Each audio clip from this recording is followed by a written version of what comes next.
Godfrey Werner, commander of the local Ironworld arsenal, looked through his spyglass at an approaching figure. If one was unaware of the distance, one could understandably be convinced that the figure was simply a rather rotund human walking down a field of thin bushes, drunkenly returning home from a night of drinking and questionable decisions. The truth, however, was that those pointed bushes were actually large trees, and the approaching figure was a Gargant. The Gargant had been attacking the local populace for weeks, razing homes, capturing livestock, and basically making a nuisance of itself. Eventually, the local population petitioned for aid, requesting that Azerheim send a force to finally take down the beast and allow the common people to enjoy their pleasant, simple existence. Godfrey chose to answer the call. Recently promoted, he hoped this would be a good chance to show his superiors the skills and tactics he would bring to the armies of Sigmar. He had arrived at the small town expecting a royal welcome. Standing on top of his steam tank, followed closely by several cannons, he wished to let the locals see the glory of technology more advanced than anything they could imagine. The reaction he had received when he arrived was less than expected. It was obvious they had hoped to see an army of Stormcast appear in a burst of light, their shiny armor glistening in the noonday sun. Godfrey would have to show them that his armor was more than formidable enough to take on one Gargant. Perhaps then, he would get the respect from them he so richly deserved. Spending the night planning, he moved his army at dawn, marching them to a field a few miles from the last sighting of the Gargant.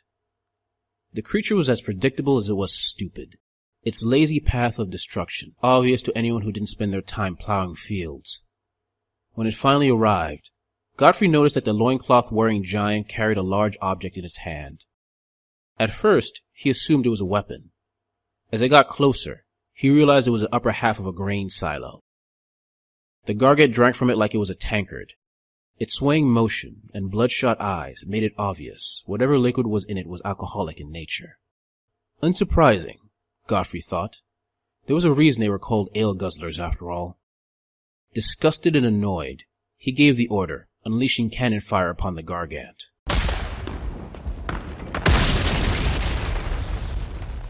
Godfrey smiled as shells flew in the air on an arc towards the Gargant.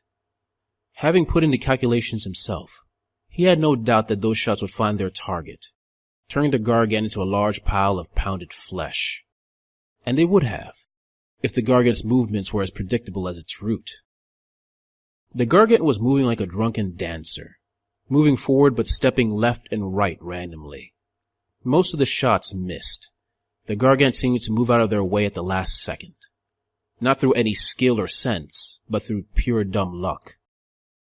Those that hit barely slowed it down, its inebriated state making it apparently immune to pain, as explosive shells and metal balls blasted against its skin. It was a situation that continued, until one of the cannon shots hit the Gargant's improvised cup. The silo in the Gargant's hand exploded, releasing shrapnel and liquid across the Gargant's body. The Gargant looked dumbstruck, staring at its former libation, before slowly turning its head towards the Ironworld arsenal.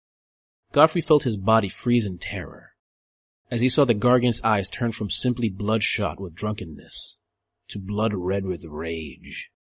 "Fire everything," Godfrey muttered, watching as the Gargant started its charge, gaining speed uncomfortably quickly. "Sir?" the subordinate said, unable to understand his superior's fearful whisper.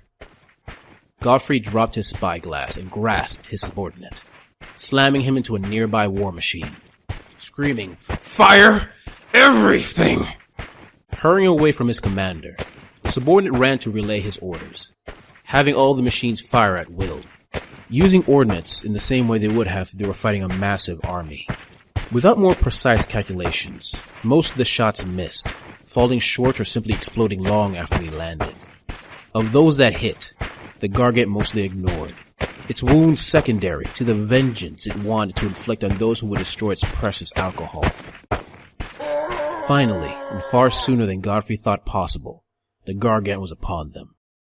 Its wrath was pure destruction. Machines were destroyed, soldiers stepped on, and unspent shells were scattered across the field. Devices lovingly crafted by master artisans became kindling and bent metal, coated in the blood of terrified soldiers. Godfrey tried to escape. Leaving those he commanded behind, he ran towards the safety of the woods, hoping to escape the path of the beast. Turning back, he saw as the Gargant tripped on his former steam tank, its gargantuan form falling down to the ground below. A section of ground that Godfrey realized he was directly on top of. As the Gargant's massive form fell towards his tiny human body, Godfrey realized his mother was right. Alcohol would be the death of him.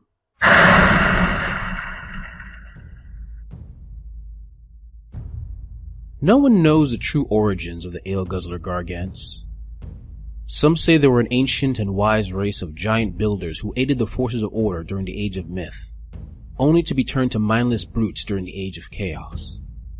Others say they are the descendants of the god-beast Behemoth, part of a long line of mighty forest-dwelling warriors and kings that ruled vast empires across the realms.